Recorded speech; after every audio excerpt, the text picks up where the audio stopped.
প্রতিষ্ঠার ৯ বছরেও নিজস্ব ক্যাম্পাস নির্মাণ না হওয়া, শিক্ষক সংকট সহ নানা জটিলতায় জর্জরিত বিশ্বকবি রবীন্দ্রনাথ ঠাকুরের নামাঙ্কিত রবীন্দ্র বিশ্ববিদ্যালয় বাংলাদেশ। নিজস্ব ক্যাম্পাস না থাকায় স্থানীয় 2টি কলেজ ও 1টি কমিউনিটি সেন্টারে চলছে একাডেমিক এবং প্রশাসনিক কার্যক্রম, যেখানে মিলছে না ক্যাফেটেরিয়া, আবাসন, যানবাহন ও লাইব্রেরি সুবিধাও।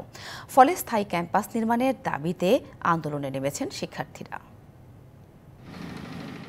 সিরাজগঞ্জের শাহজাদপুরে ২০১৮ সালে কার্যক্রম শুরু করে রবীন্দ্র বিশ্ববিদ্যালয় বাংলাদেশ। তখন প্রতিষ্ঠানটির নামে বরাদ্দ দেওয়া হয় রবীন্দ্রনাথ ঠাকুরের জমিদারি রেখে যাওয়া ২২৫ একর জমি। কিন্তু প্রতিষ্ঠান ৯ বছরেও হয়নি স্থায়ী ক্যাম্পাস। শাহজাদপুর মহিলা college, Saifuddin Yahya degree college সহ ভাড়া করা 2টি বাড়িতে চলছে একাডেমিক ও প্রশাসনিক কার্যক্রম। বর্তমানে 5টি বিভাগে অধ্যয়নরত শিক্ষার্থীর সংখ্যা 1200-এরও বেশি। উচ্চশিক্ষা নিতে আসা শিক্ষার্থীদের জন্য নেই আবাসন, খেলাধুলার মাঠ, প্রয়োজনীয় সংখ্যক শ্রেণীকক্ষ ও লাইব্রেরি। সানবিট সব দিবে সামাল। সানবিট ম্যাজিক প্রেস ডিশওয়াশিং এর মাথা ঘোরানো সলিউশন। ফলে পূর্ণাঙ্গ বিশ্ববিদ্যালয়ের সুবিধাবঞ্চিত হয়েই সমাপ্ত হচ্ছে শিক্ষাজীবন।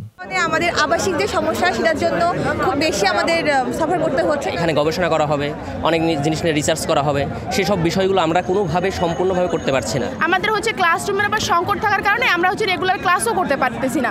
স্থায়ী ক্যাম্পাস সহ বিভিন্ন দাবিতে সোচ্চার হয়েছেন শিক্ষার্থীরা।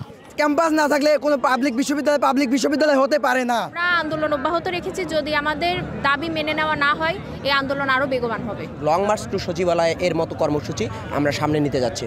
100 একর জমিতে ক্যাম্পাস নির্মাণের জন্য 595 কোটি টাকার একটি প্রকল্প শিক্ষা মন্ত্রণালয়ের অনুমোদনের অপেক্ষায় বলে জানান উপাচার্য।